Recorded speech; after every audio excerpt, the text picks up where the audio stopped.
அழகான சின்ன தேவதை அவள் தானே எங்கள் புன்னகை.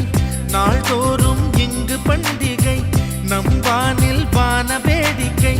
இதுபோல சொந்தம் தந்ததா இறைவா.